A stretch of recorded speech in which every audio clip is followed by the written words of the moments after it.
South Africa's President Zuma should face corruption charges over a 1999 arms deal, the High Court has ruled.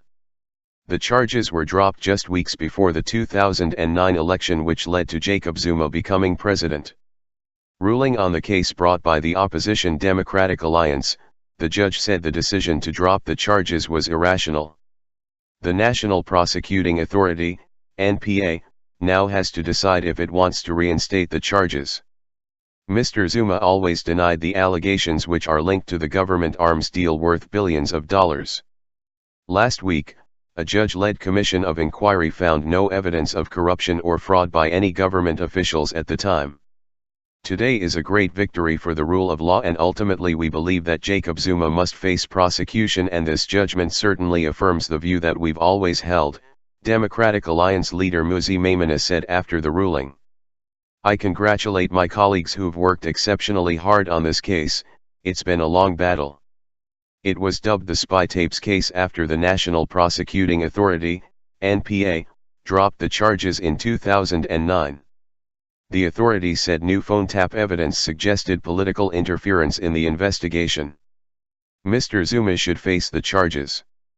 South Africa's governing African National Congress, ANC, said the High Court's ruling did not deal with the merits of any allegations against the president.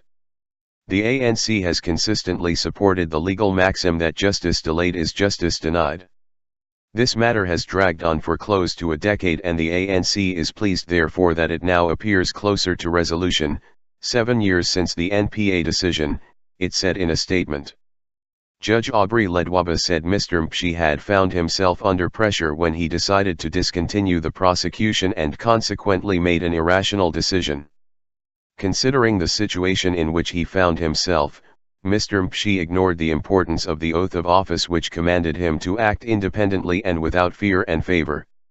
It is thus our view that the envisaged prosecution against Mr. Zuma was not tainted by the allegations against Mr. McCarthy.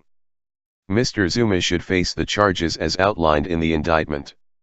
This is the latest legal setback for the South African president. Last month, South Africa's highest court found that he had breached the constitution by failing to repay public money used to upgrade his private home. It backed an earlier ruling by an anti-corruption body that said $23 million, £15 million, of public money had been improperly spent on Mr. Zuma's rural home in Gandla in KwaZulu-Natal province.